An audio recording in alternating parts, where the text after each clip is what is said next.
which is also the fourth and sadly final lecture by Mike Hopkins. Okay, I'm on here.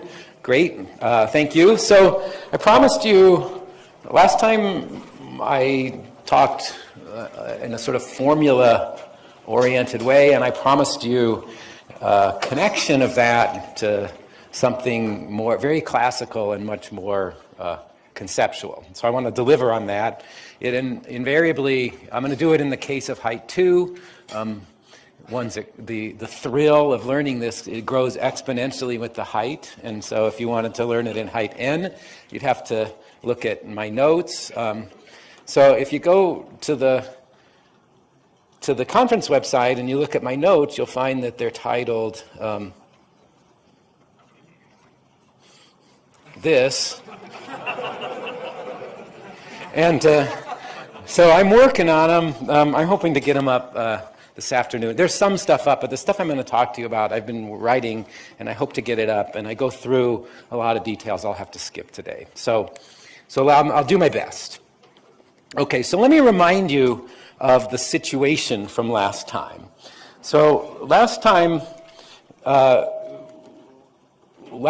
we were studying the case of height 2. And we had two formal groups. There was the formal group in characteristic P.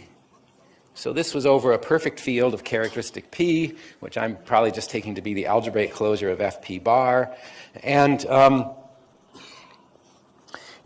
it had a logarithm, which I wrote by L of x, which was the sum of x to the p to the 2n divided by p to the n. And we even derived this from the tapis de Cartier. And then we studied its universal deformation.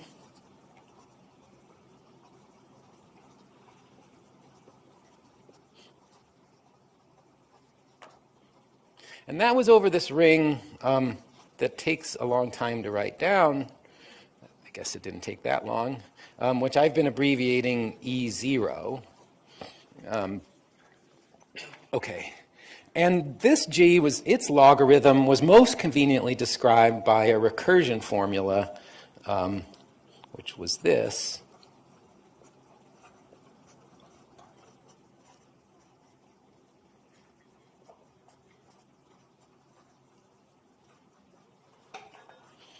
It was that, okay. And now there were some, so let me just, I still want to collect some things. If I write f of x as the sum of mn x to the p to the n, then this recursion relation is equivalent to saying that mn is u1 over p mn minus 1 acted on by Frobenius plus 1 over p mn minus 2 acted on by Frobenius. Okay, then when we looked at this, when we looked at the tapis de Cartier, we found these really nice parameters that we wanted to use, under which the action of the automorphism group of gamma was easy to understand. So my student, Mike, when he was my student, Mike Hill, called these parameters the Leibniz-Voltaire parameters, because those were the ones in the best of all possible worlds. But so those parameters, there was a formula for those in terms of the m's, and we called one of them W, which was the limit as n goes to infinity of p to the n m2n, and the other I called W times W1, and that was the limit as n goes to infinity of p to the n m2n minus 1. And it's easy to write out a formula for these. It's very easy to expand this recursion relation and write out a formula. But the easiest, an elegant way, or a good way of packaging this, is to consider this matrix A. So this, I'm going to call this matrix A now, and the inverse of this matrix is going to come up later, and I'm probably going to call it A as well. And I just hope that, I hope that doesn't cause confusion, but let's just see what happens.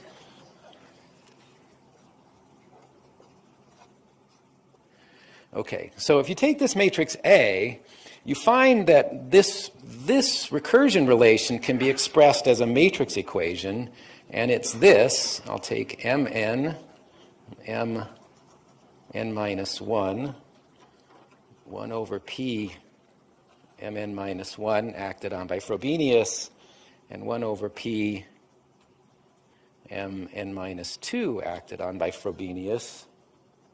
There's a typo in my notes.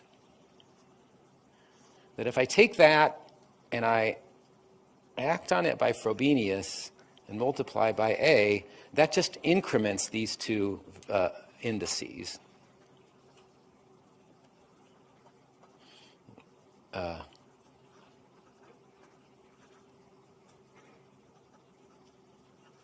Okay, so that's just equivalent. That's just writing these in terms of a matrix equation.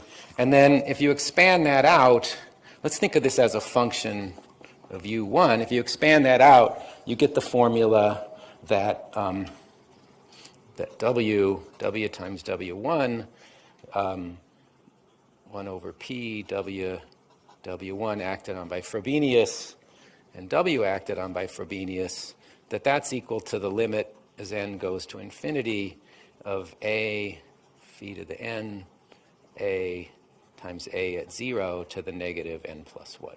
It's a convenient way to write this, and this is the matrix that I was kind of shopping around, and Spencer Bloch told me played a role in crystalline cohomology. All right, so this is still the previouslys we're in. This is previously. And the other thing is that I promised to deliver, was I promised to connect this to the classical period mapping, the classical theory of the abelian integrals.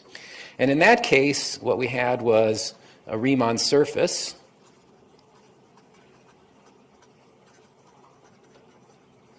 And on a Riemann surface, you have the space of holomorphic differentials sitting inside the first de Rham cohomology group. And this contains, oh, darn it, well, I'll draw it down here now, the integer cohomology. And this map becomes an isomorphism when I tensor with C, the complex numbers. And I said, when you allow X to vary in a family, this is sort of a fixed vector space because the integer cohomology can't deform. But this moves around, and the position of this vector space in this fixed one gives you a map from the moduli of these X's to some kind of Grassmannian. And this, of course, is part of the Hodge filtration. So this piece of data is the Hodge structure.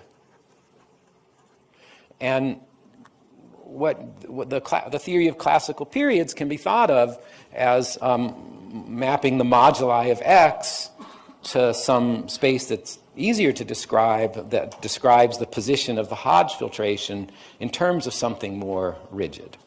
And what I promised was this amazing fact that this all can be made to work for formal groups, and that in fact it explains it gives a new context for these formulas and leads to a nice picture.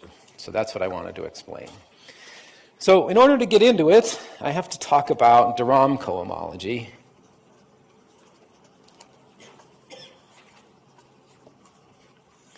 So I want to remind you that I'm going to work now over a ground ring S, and everything's going to be relative to this ground ring, and I'm not going to put that in the notation.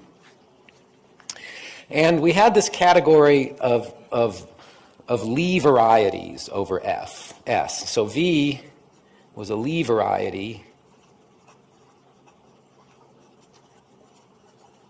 over S, and that meant that V had a ring of functions. So that meant V, let's say, of dimension n, and I just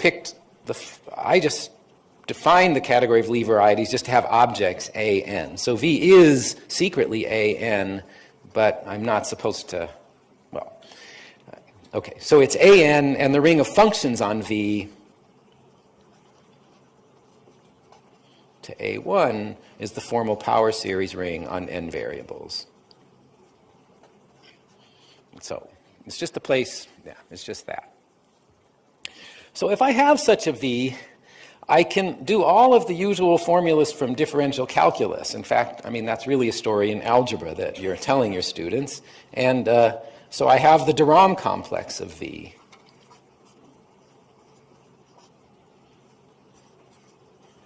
Now really, this is really relative to S, because I'm going to take differentials, but I'm not taking derivatives of anything that might lie in S. So this is the usual de Rham complex with the usual formulas, and this gives me the de Rham cohomology of V. Now, let's look at an example. Let's suppose S is, it's just S, doesn't matter. I'll write this for general S, but imagine it's the ring of Witt vectors, and V has dimension 1. So V is A1. Then the kernel, right? So then I'm looking at the kernel and co-kernel of this map, which is the derivative with respect to x. And what happens? Well, just like in calculus, the kernel of D consists of constant functions. So H0 de Rham of V is just S. But unlike in calculus, you can't integrate. I can integrate, but I can't integrate like x to the p minus 1 dx, because that would be x to the p over p, and I might not be able to divide by p. In fact, every time I took the derivative of anything to a power that's divisible by p, I'm gonna have some trouble. And in fact, you find that de Rham H1 is a product over all m prime to p, k greater than or equal to 1 of a copy of S mod p to the k. And what's the generator of that? Sorry, I'm running out of room. It's like watching your kid try to draw a picture of a house and start, over here. It's the generator there is d of x to the m p to the k divided by p to the k, right? The derivative of that has p integer coefficients, but I can't integrate that because I may not be able to divide by p. And whether I can or cannot is absorbed in here. So S mod p to the ks will be 0 if I could divide by p to the k. But in general, there's a bunch of stuff there. Okay, so that's one thing. That's de Rham cohomology. That's going to be our de Rham cohomology. But de Rham cohomology is functorial in S.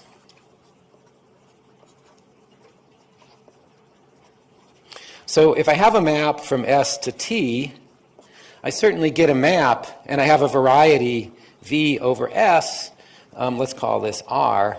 I get a map from the de Rham cohomology of V over S to the de Rham cohomology of V over T. Oops, let me call that R star V.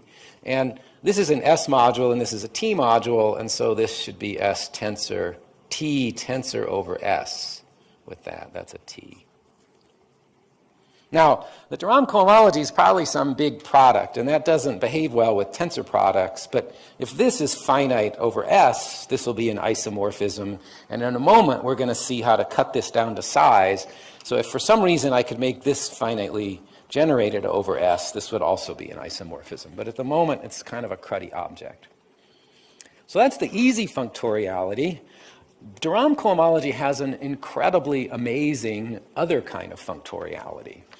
And that's the following. So this is mundane functoriality. This is transcendent functoriality. Suppose I have two maps from S to T.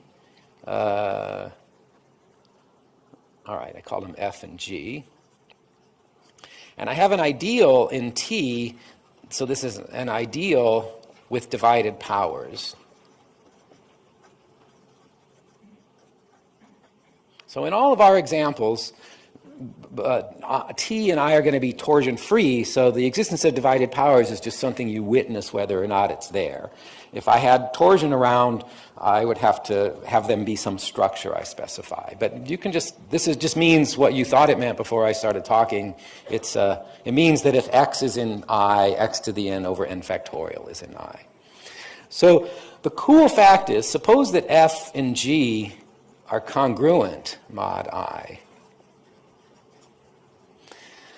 Then this map, so let's call this map R star, then F star is equal to G star. So I get functoriality on these maps, but its dependence on the map is very weak. It only depends on its reduction mod and ideal with divided powers. And this, when you first hear it, it's like, oh yeah, that's going to be kind of obvious because I can integrate mod divided powers. And then you go to try to work it out, and you have to get a little organized to do it. This isn't a bad exercise, but anyway, I'm not going to explain it here. I didn't explain it in the notes. It's not bad once you get organized, but it takes a little bit of thinking. It seems obvious, but it takes a little bit of thinking to come up with the proof. But it's actually a worthy exercise to do. Anyway, this is a super important fact. So let's put a frame around it. So remember that. That's a really amazing fact that the de Rham cohomology is really, it has this really enhanced functoriality. Okay, so we had this functoriality. This property was pretty good if T was finite over S, which I don't necessarily want to assume. It's also good if I could cut this down to size, and then we had this extraordinary functoriality here. So now let's move on, because we weren't really interested in arbitrary Lie varieties. Let's suppose G is a formal group. Okay, so that means, now I'm going to allow arbitrary dimensions for the moment. So that means G has an underlying space, which is some formal Lie variety, and a multiplication, which I'll call mu. I can't honestly, so this is this weird thing, right? In formal groups, you write the formal power series expressing the sum with a G. In like ordinary groups that you teach your undergraduates, you call the underlying set of the group G. And now I guess I'm doing neither, right? This would have been called G. I guess I'm doing neither. So forgive me. I probably should call this G cross G into G mu. Let's do that. We'll call that G. Okay, so now I also have functoriality in de Rham cohomology in V, and this gives me a map mu star from the de Rham cohomology of G back to the de Rham cohomology of G cross G. And let's call a class primitive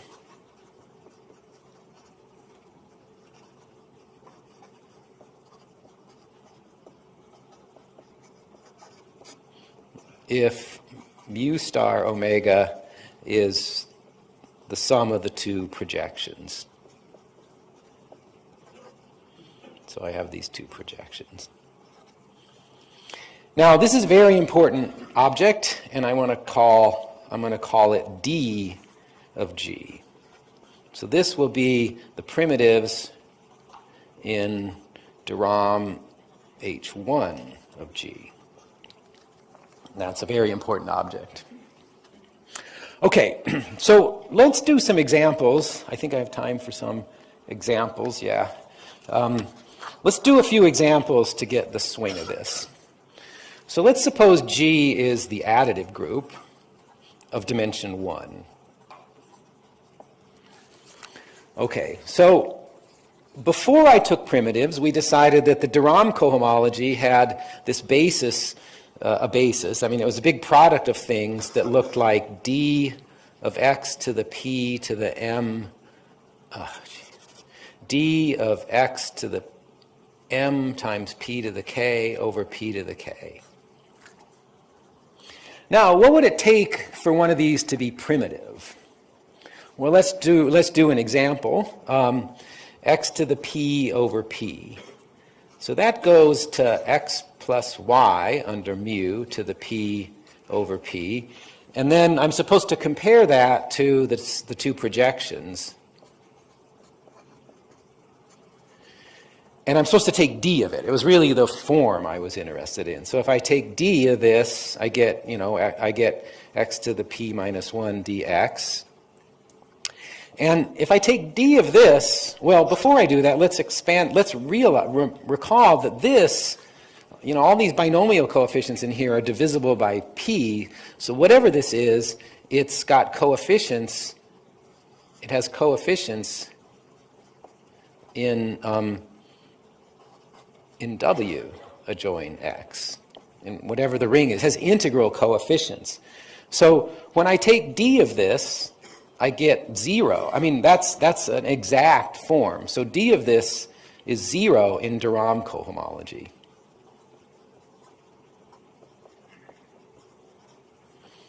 So this class, d of that is an element in this primitives in de Rham H1. Now, if you think about this, you can go ahead and you can eliminate a lot of these other terms. D of that is not a primitive because of that square. You're not going to get that thing with these divisible by p. You might think that x to the p to the k over p to the k is primitive, but when you expand this out, there's those middle terms that are only divisible by p. So the best you can do here is this. This is an element in d of g. And in fact, in this case, what happens is that the primitives in the de Rham cohomology, this is a product of z mod p's over the powers of k, and they're generated by d of x to the p to the k over p. There's only a p in the denominator there. Okay, so that felt pretty successful. Let's go on to the group that we're most interested in, which is this group of height 2. So let's take G now to be the group with log. Did I give it a name on the first slide? That would not be the first slide. I just called it G. Oh, sweet. Okay. So this G, so that G has logarithm .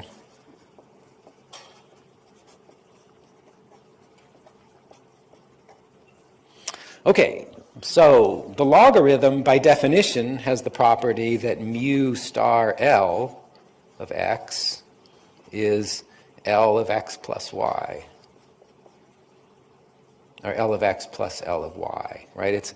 Another way of expressing that identity is that, that L of x, this is L of x formal sum y, and this is this. So that definitely has that. So its derivative will have that. So dL of x, which if I look, it has integer coefficients. This is an element in this primitives in de Rham H1. Now, you have to think about it, but so is 1 over p L of x to the p. And you have to think about that a little bit, but again, it's easy to check. It's easy to check. It's because mod p, x plus y, mod p, there's this Frobenius automorphism, so x formal sum gy to the p is x to the p formal sum gy to the p, and if you play with that, you'll find that this also, d of this is also an element in d of g. And what's more, those form a basis. Let's just try one more, right? What about 1 over p L of x to the p squared? Well, d of that also gives me an element in D of G, but this L satisfied a functional equation. In fact, 1 over P L of x to the P squared was L of x minus x, if you just look at the formula. And so D of this and D of this differ by an exact differential, so they define the same class. So in general, I can write anything that 1 over P L of x to the P to the K, that I can also express in terms of the two classes I've already found, these two. So now imagine that you have any primitive in de Rham H1. By this additive calculation, the first non-trivial term has to look like x to the P to the K over P to the K, and I could subtract this off from it and get something that has a higher beginning term, and then I could just keep doing that, and I find that any primitive in de Rham cohomology is a linear combination of these, but any linear combination of these is a linear combination of the first two. So we find that D of G in this case has basis the derivative of the log and the derivative of 1 over P L of x to the P. So that's free of rank 2 over the Witt vectors. So going to primitives cut this thing down to something finite dimensional, and now this will have all these great base change properties and everything. Let me do one other example. That was a bad choice. Oh, I see. I didn't use the same notation, right? There's the universal. This was the Lubin-Tate lift. Let's call this other one G universal, whose logarithm satisfies this recursion relation, f of x equals x plus u1 over p f Frobenius x to the p plus 1 over p f Frobenius squared x to the p squared. So that group also, it's easy to calculate its D by the exact same method. And that has basis the derivative of the log of G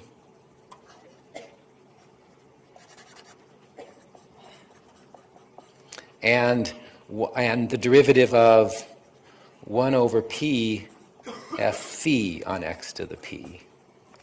So I have to, this didn't occur in this example because when I raised this to the pth power, I didn't have to worry about raising the coefficients of the formal group to the pth power because those were in Z mod p. But had I done that, I really should have twisted them. The correct general formula here would have been this, and the exact same argument shows that this has this as a basis.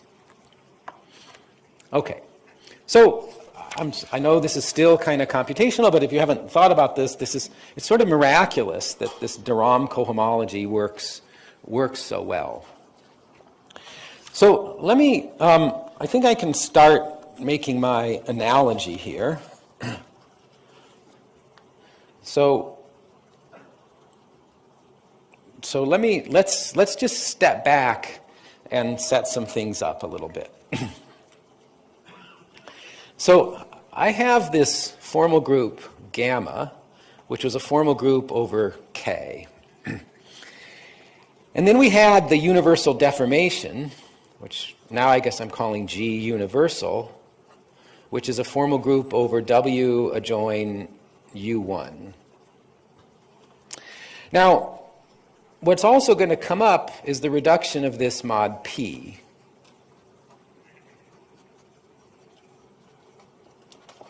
And I'm going to reduce this mod P, and I'm going to call that group G0.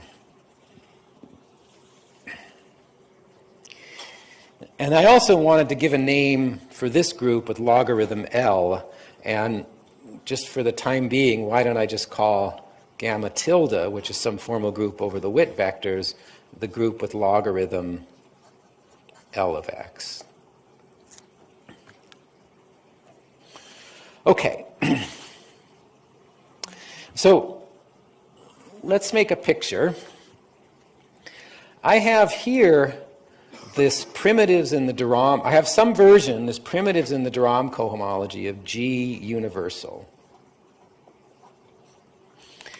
And this object, because of the miraculous functoriality of de Rham cohomology, this object is really a functor of G0. And we're going to do something with that in a minute.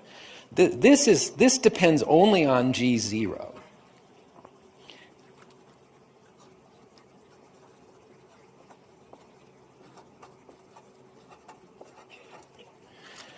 But there is something that depends on G. So you notice we took all these, the first element I ever wrote down, the first primitive in de Rham cohomology, was the derivative of the log. And that's not just a primitive de Rham cohomology class, that's a primitive one form, a one form that pulls back under the group multiplication to the sum of the pullbacks over the two projections exactly, not just up to exact differentials. And there's always just one of those on a one-dimensional formal group. So this contains in it the derivative of the log, which is an actually invariant one form. So I'm going to write that as H01 of G universal. And this depends on the lift.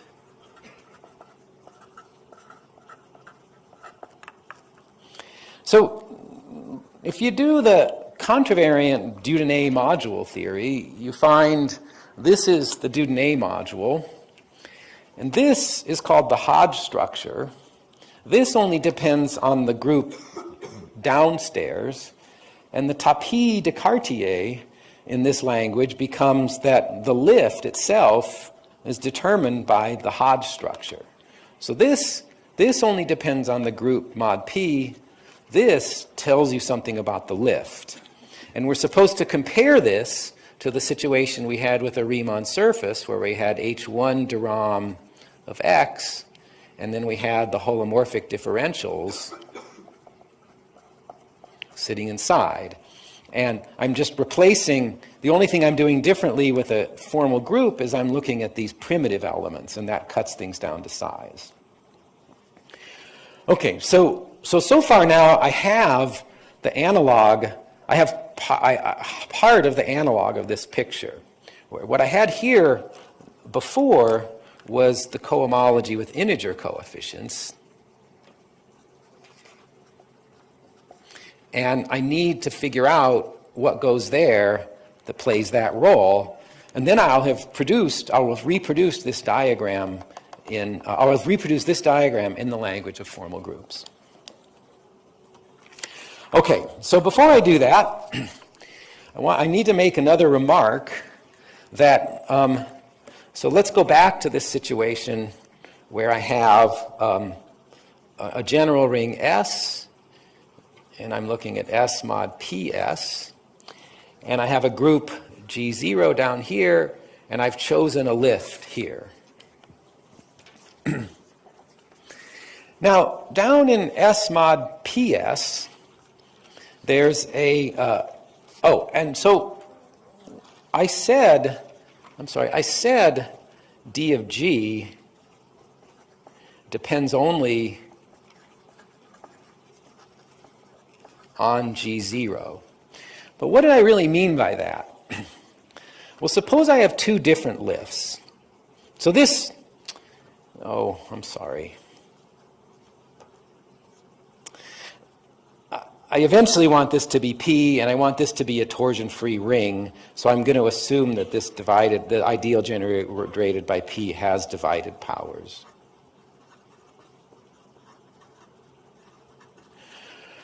Okay, so what do I mean? Well, suppose I have a different lift. Suppose a G tilde is a different lift.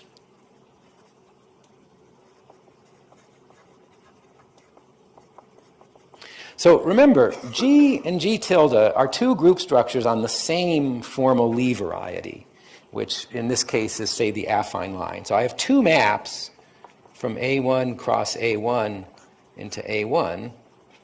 One of them is given by the G multiplication, and the other is given by the G tilde multiplication. But I probably shouldn't call them that. Sorry, this is a kind of a notational disaster today. Let's call that mu and mu tilde. Now notice mu and mu tilde agree mod P, and that has divided powers. So mu star is equal to mu tilde star. It's equal to that as maps from the de Rham cohomology of A1 to the de Rham cohomology of A1 cross A1. So the notion of being primitive only depended on the effect of mu in de Rham cohomology. So I get exactly the same notion of primitive whether I picked G or G tilde. Now Katz likes to point out it's even better than that. Usually you say, well, how do I know the group lifted at all? You use Lazard's theorem about the universal formal group. But you didn't really even need to lift this to a group, right? You could just take the coefficients of the aij's, the coefficients describing the multiplication, and lift them higgledy-piggledy up to S, and use that as your map from A1 cross A1 to A1, and that would give you the exact same map in de Rham cohomology. So this really is functorial in G0, and if I was really hard about it, I wouldn't even need to lift that to a group in order to calculate the primitives in de Rham cohomology. Okay, so that's the sense in which it's only functorial downstairs. Okay.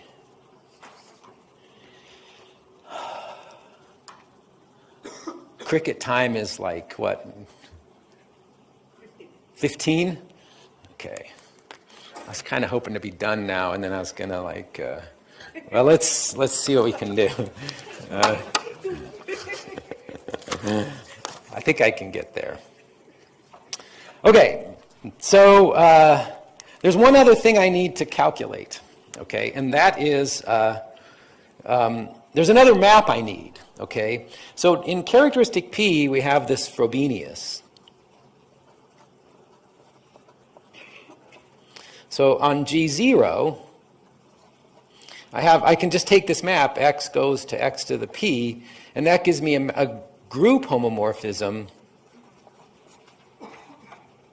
I'm sorry, oops. It gives me a group homomorphism from G0 to the group, right? I mean, the sum here might be aij x to the I, y to the j, and then when I raise that to the pth power, it's aij to the p, x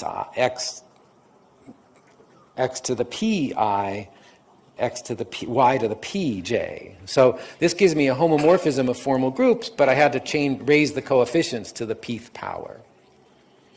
So this gives me a map from d of g to from phi star d of g to g of g. And I want to compute that map, but I think it's kind of obvious from what I said. You just sort of lift arbitrarily and calculate, and I'm just going to tell you that what this map does is it sends f phi to the k, x to the p to the k. It sends it to the obvious thing. It does Frobenius here and raises x to the pth power. Okay, so this D has even more structure. It depends only on G0, and it has this extra structure called Frobenius, and this gives G the structure of something called an F crystal. Okay. All right. So let's do something. I want to write down the matrix of F. Right, so let's go back to RG, where the logarithm was, it satisfied this functional equation.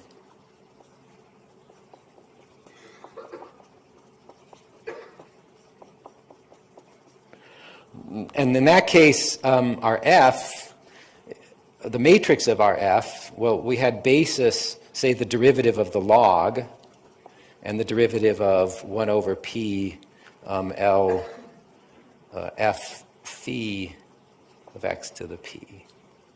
Sorry about that. So F goes to this. So the Frobenius map is 0 p. This term goes to this term, which differs from these by something that's D that's exact. So that's going to be a 1 here and a negative U1. I'm sorry, yeah, negative U1 there. So that's the matrix of our Frobenius. And had I done it for the one with log L, I would have just gotten that at 0. Okay, now we're about to put all this together and hopefully leave some time for me to reflect upon things. Let's see how this goes. Okay, now I want to put in these divided powers. So we have this ring W of U1, and it sits inside the ring where I add divided powers. And that's where these magic W's were supposed to live. And I think I just want to call this map R to give it a name. And this is kind of a good map. Here's another map. I could send a U1 to 0. So that factors through the W itself, sending U1 to 0, and then goes in. Now these two maps, R and R0, differ by an ideal with divided powers. And so that produces for me an interesting thing in, let me just, because time's getting short, let me just tell you what this gives you. So what this gives you is a map from, so let's be over this ring now. So I have R star of this D of G universal. Okay, and that contained its Hodge piece in it, right? So it contained H01. And this map, right? When I go over here, this gives me a map from the primitives in the de Rham cohomology of this group with logarithm just L of x, or the situation when W is 0, and I'm going to call that M. So M is D of G universal with U1 equals 0. So that had basis the derivative of L of x and the derivative of L of 1 over P L of x to the P. It was the first non-trivial example I did. So this thing here, this is rigid. This doesn't depend on U1. And these do. And this is the thing that's analogous to H0 omega 1 going to de Rham H1 of my curve, and then the cohomology of my curve with integer coefficients. So this plays the role of this. So this is a finite dimensional W module of rank equal to the height, and when I tensor it up with this ring, this map becomes an isomorphism. And I didn't talk about this in the language of connections, but which I ended with last time, but this can be translated into saying that this D is a module over this ring with an integrable connection, and I can integrate the connection over this ring, and these are the horizontal sections. But you don't need to say that to get this. Okay, so finally,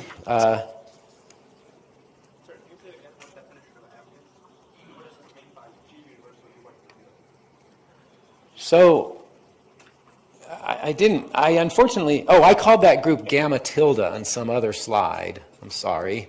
But gamma tilde was the group with logarithm.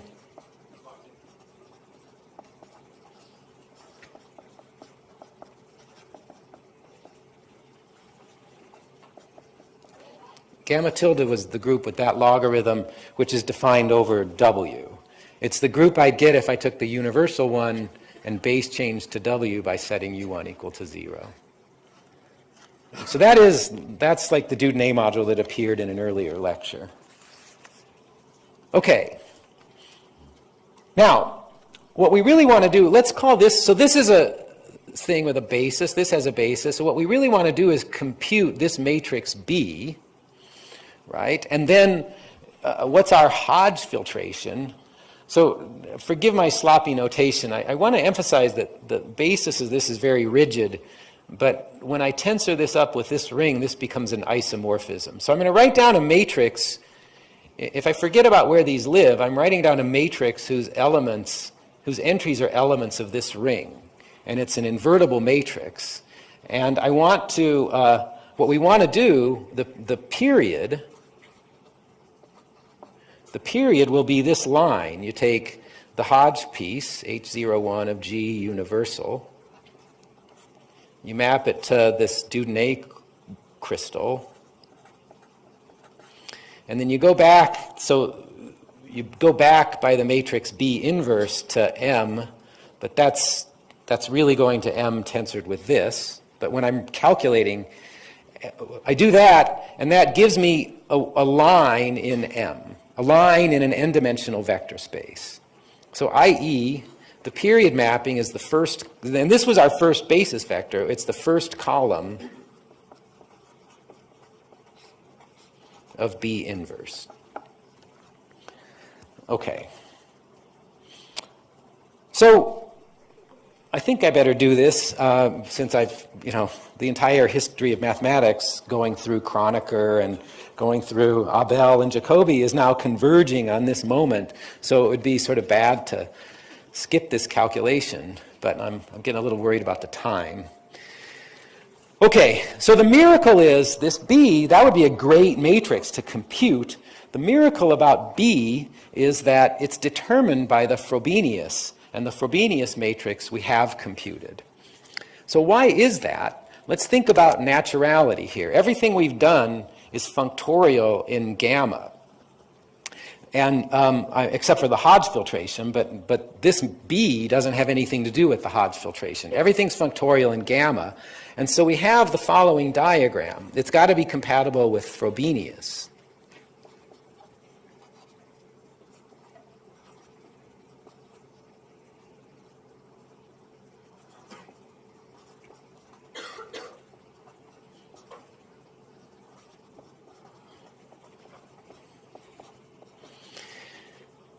This is F.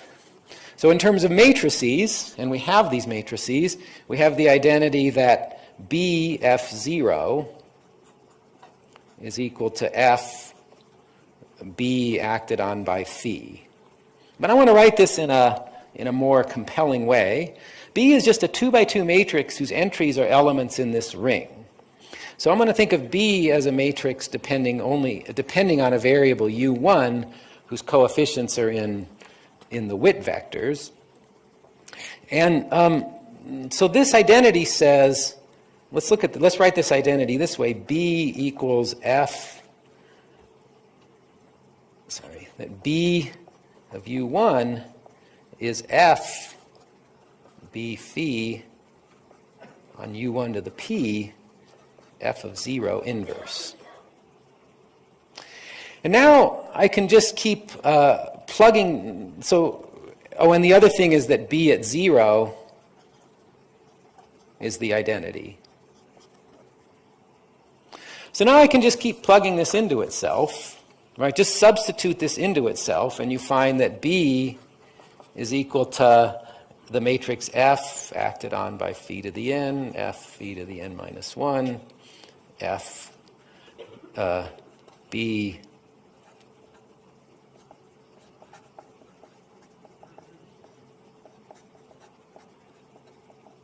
is equal to this. And if you're just paying attention to, if you're looking up to a particular power of U1, eventually this doesn't affect that term.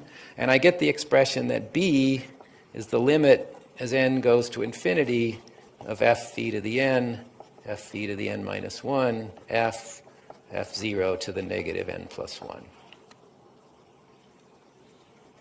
Okay, so I think I will stop this kind of part of the narrative here because I'm not managing the time pretty well. But you're just so we wanted B inverse, so I really should have worked with F inverse and then all these. Oh, I got something backwards. Yeah, okay. So how to indicate that? Say, this is backwards. And really, B inverse, yeah, crap. There's no way to go back in time and undo this. I obviously got confused back here. This should have been BF0 is this. That was okay. This looks bad, right? That's okay too. Oh, so I can almost go back in time. I can just say, thanks. B is, when I substitute this into itself, I'm going to get, I still don't like this. You know what? It's right in the notes over, I've got it down in the notes on that, HTTP 404 website. Anyway, this was backwards. And if you go back and you do it for, if you do it for B inverse, that's given by the matrix we started with. I started the lecture with that one matrix, the A's, with U1 in it.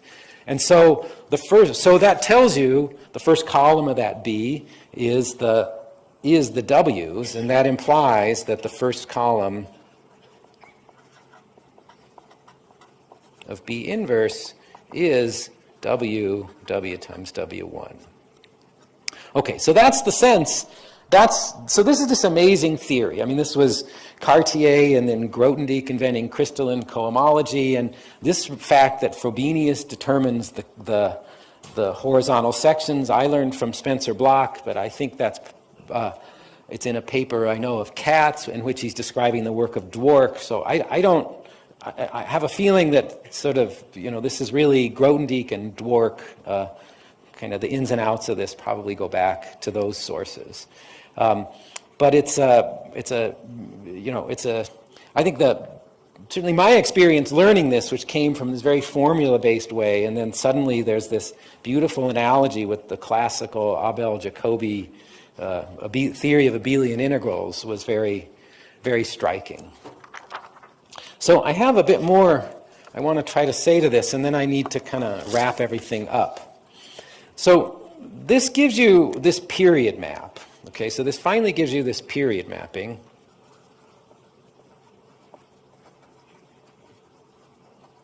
Which maps Lubin-Tate space at least over the ring of divided powers down to the projective space of the Dieudonné module. So this is a projective space of dimension n-1, and the homogeneous coordinates of this are given by these wi's, but this map has this kind of coordinate-free and conceptual description in terms of what you're measuring is the position of the Hodge structure inside this Dieudonné crystal. And there's something better you can do, and I don't know if I have time to explain it. I guess it's not so bad. Remember when we wrote out a formula for the W's, we didn't quite meet u to the p over p. It was u to the 1 plus p over p. And if you went out further, you don't really meet u to the p squared over p squared factorial. You meet a term that doesn't quite have as big a denominator. And this map is better than that.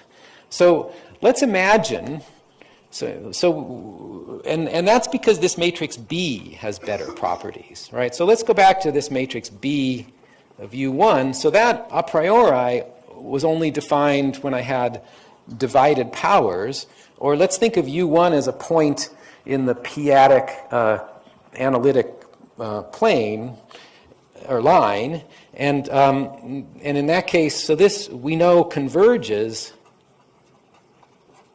if the valuation of, if u1 to the p is divisible by p, or if the valuation of u1 is greater than 1, or if u1 to the p times it, well, maybe something like that, right? Some number like that. However, that means that b on u1 to the p, that'll converge if the valuation of u1 is greater than 1 over p. Let's call this number r, right? Then 1 over p times r.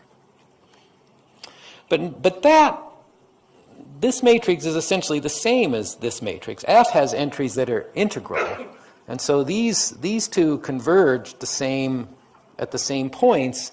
And so once I know, so this implies that B converges as long as the valuation of U1 is greater than 0. So it converges on the entire open p-adic analytic disk. And so what this map is really giving you in p-adic analysis is a map from Lubin-Tate space to projective space. This map is an ATAL cover, and it has many remarkable properties, and there are many kind of remarkably sophisticated new ways of looking at that. Okay, so can I borrow some of the injury period from the last lectures that I gave up wasting? Okay, I just have like 2 minutes. I won't write anything. Maybe that makes it worse. Okay, so this is the crystalline period mapping. There's a lot more ins and outs of it relating to isogenies. This is not a Galois cover. If you want to make it a Galois cover, you have to go to the top of this Drinfeld tower. There's a lot of ins and outs in this, and as I said, sort of this whole p-adic Hodge theory has really taken off. I think many people in this room know a lot more about it than I do, but I think these questions about Lubin-Tate space that I brought up have there's probably new ways to approach those through the new ways of looking at this map. But I hope this journey through looking at this map is valuable if you're not familiar with all the sophisticated machinery, because it is kind of a hands-on sort of formula approach, and you can really go a long way with these formulas.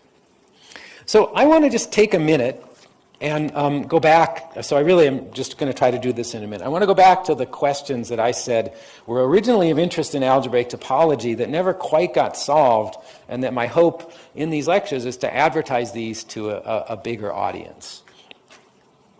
So let me just go back and think about Lubin-Tate space, and then let's think about Lubin-Tate space analytic, which lives over projective space, or the projective space of the Dieudonné module, and then there's a whole bunch of stuff you can do here. So here I asked some questions. I asked about the cohomology of aught gamma acting on this ring E star, this ring of formal power series in n-1 variables.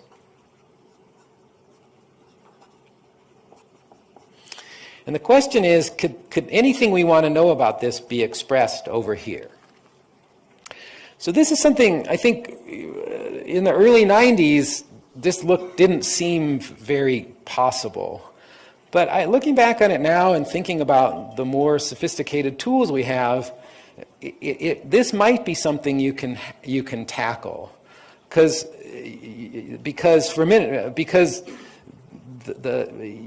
can filter the ring of analytic functions, starting with the ring of formal functions, and then looking at growth rates or looking at sort of value distributions, the distribution of the zeros and things like that. And there might be, I never really tried, there might be a way of approaching these kind of questions using the more sophisticated tools, but remembering that you're going to need, I think there's just a lot better ways of thinking about how you relate the ring of formal functions and the ring of analytic functions. Maybe that's just a wish.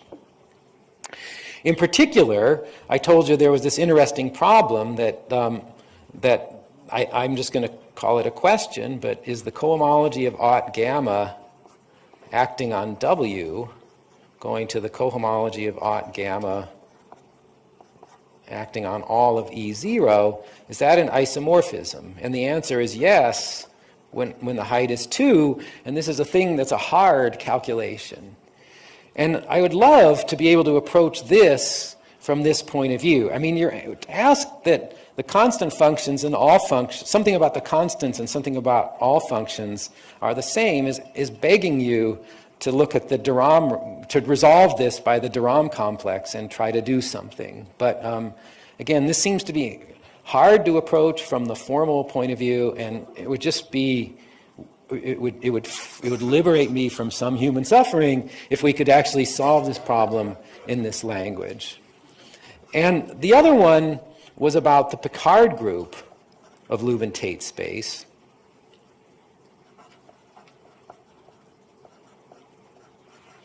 So that's the, and this was the thing Dick and I investigated. We had particular elements we wanted to identify in the Picard group. So that's the group of equivariant line bundles. And this has the beautiful fact that, so Picard group has to do with the units. And a rigid analytic function that has no zeros automatically converges on the whole plane. And so it's a constant times something with p integer coefficients. So that means, because of that, that means the Picard group is the same. The Picard group can be calculated in the analytic category. So the question about the Picard group is exactly the question about the Picard group over here.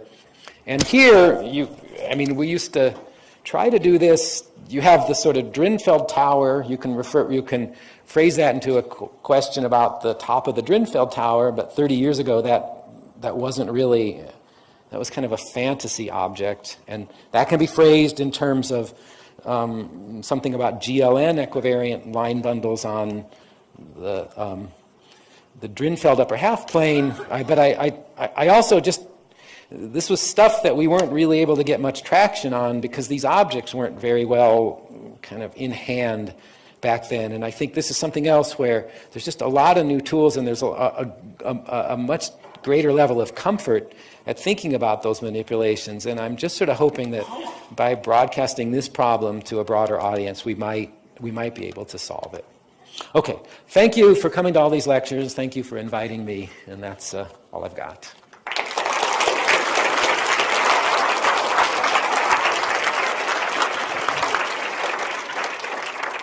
All right, questions?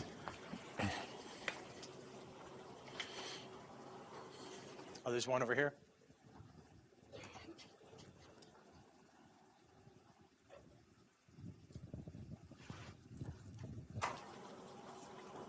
You make it a Galois cover. What's the Galois group?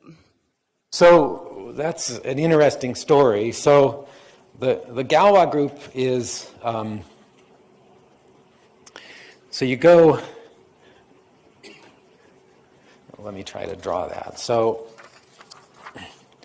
you've got this analytic Lubin-Tate thing mapping down to projective space, and then you make a cover of it by adding Drinfeld level structures. Let me call that LT infinity. So this is a Galois cover with Galois group GLN ZP, and this is a Galois group covering with Galois group. We used to call this GLN plus QP, but it means it's the matrices it's the n by n matrices over QP which are invertible. Oh, I did that backwards. It's n by n matrices over ZP which are invertible over QP. And there's a lot of, this is sort of how Dick and I got into it, because Dick had written some really interesting papers about isogenies of groups, and the sort of what's left over, what you didn't eat up in this action were elements in here that weren't invertible, right, whose determinant was a power of p or something. And they correspond to, they give what we thought was a beautiful relationship between Dick's work on isogenies and this period mapping. They show that the isogenies here correspond to can be expressed in linear terms on the projective space. So the Galois cover has Galois group this bigger group. If that helps.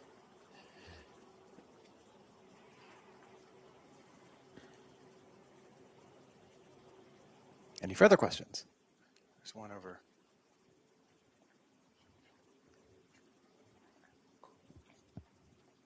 I wish I had a pin to drop, but I don't. Can you elaborate more on how you think the formal function picture will be enhanced by the analytic function picture for the first question mark? I'm just kind of hoping that this theory exists, but I'm imagining that I guess I'm just imagining that we have a way, that newer tools give us a better way of, I'm just imagining there's a way of approaching a filtration of the ring of analytic functions that starts with a ring of formal functions and has kind of a controlled associated graded. Right? So from the theory of the Newton polygon, if a formal function can only have finitely many, or in one variable can only have finitely many zeros, and I don't know. I don't really know. I was just trying to be provocative and hope that there was something out there like that. So. Further questions? If not, let's thank Mike once more for his 4-lecture series.